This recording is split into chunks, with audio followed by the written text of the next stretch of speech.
This is a Neanderthal. So Homo neanderthalensis here actually had a larger brain size than modern humans. The average Neanderthal had a brain size of roughly 1,500 cubic centimeters, and most endocasts reveal a fully modern brain structure, despite the fact that we're looking at a slightly wider, slightly shorter brain shape than what we see with a modern human. A key trait to determine a Neanderthal is this occipital bun right here. So we talked about the occipital torus with Homo heidelbergensis. That would be higher up in the cranium. Neanderthals have this occipital bun you can see right in the back, and it is closer to the base of the cranium. So Neanderthals are the only species who are going to have this occipital bun.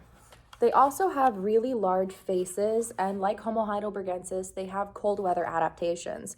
So you have a really large nasal aperture here that allows the air to get warmer as it enters their entire nasal region. That prevents lung damage. That's very good. It's a great adaptation.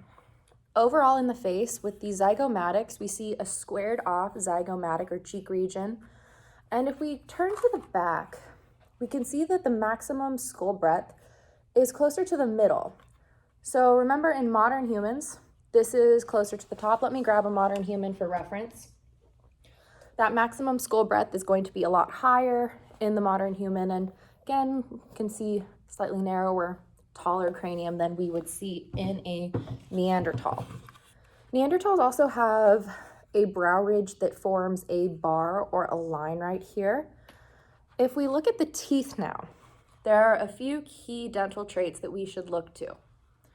So notice that the teeth in the front here, these incisors, are rather narrow. On a modern human, you'll see that these incisors are a lot wider, so they're not so narrow as you see in a Neanderthal. Some say that this is a shovel-shaped incisor, and this is a hallmark with Neanderthals.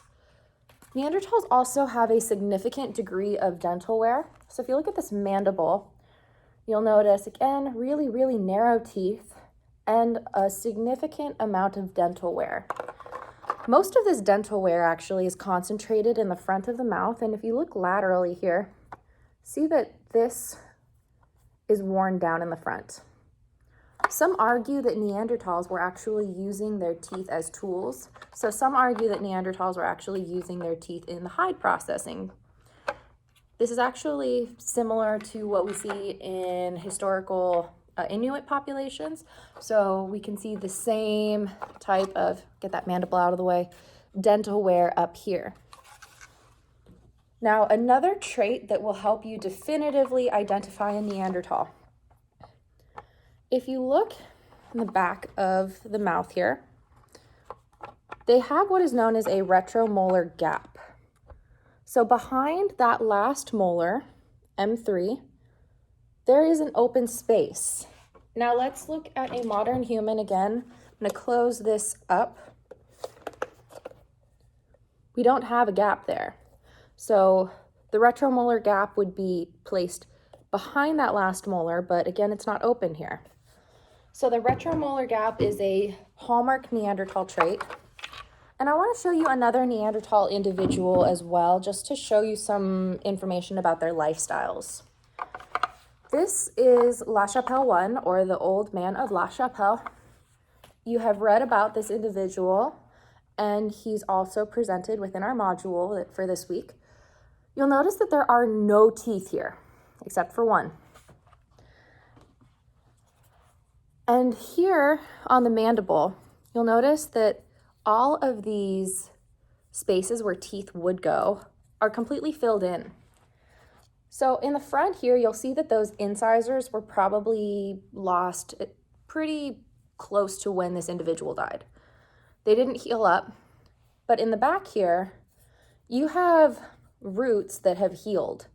That indicates that this man would have lived without his teeth for a really long time. And you'll also notice a lot of fracturing on his cranium. That is from hunting at close range. And again, more on that is in our module.